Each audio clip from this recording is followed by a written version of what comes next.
Today I'm going to show you an easy way to access your Google Drive documents without actually having to go into Drive every time. We all know that searching on Drive can be frustrating when trying to remember what documents are called. This will help avoid that frustration. You can create a folder on your Bookmarks bar with links to all the documents that you use frequently. Let me show you how this is done. You will first need to go to Bookmarks and Bookmark Manager. This brings up all the things that you have bookmarked on Chrome. In the upper right-hand corner, there's three little white dots. Click those and click Add a New Folder. You can then title it whatever you'd like. I'm going to call this one Duty Schedules. It is now at the bottom, and I want it to be up with the Important Docs folder that I've already created. So I'm clicking and dragging it up, and I'm going to place it within that folder. You'll now see on the left here that I have multiple folders underneath the Important Docs folder. This is where those links are. So you'll see that I have some individual documents, and then I have those folders with links inside of them. You'll see the Duty Schedules folder is empty because I just created it.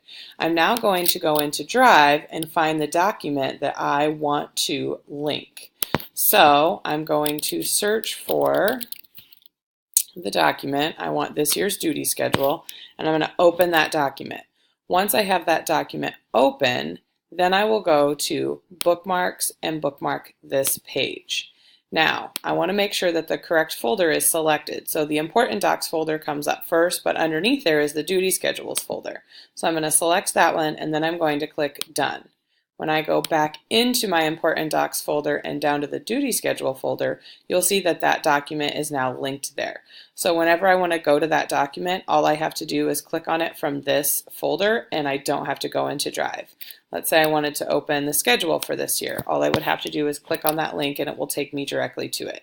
The biggest thing with this is that if you are going from one document to another, it does not open a new tab for you. So if you want to open multiple things on one window, you'll need to create or open a tab and then go to each of those documents so that you have access to them. So let's say I wanted to open the Mega Mama for 4th grade, and I also wanted to have the 4th grade PLC agenda open. I would need to open those in different tabs so that I could have access to both of them. I hope this is helpful. Please let me know if you have any questions.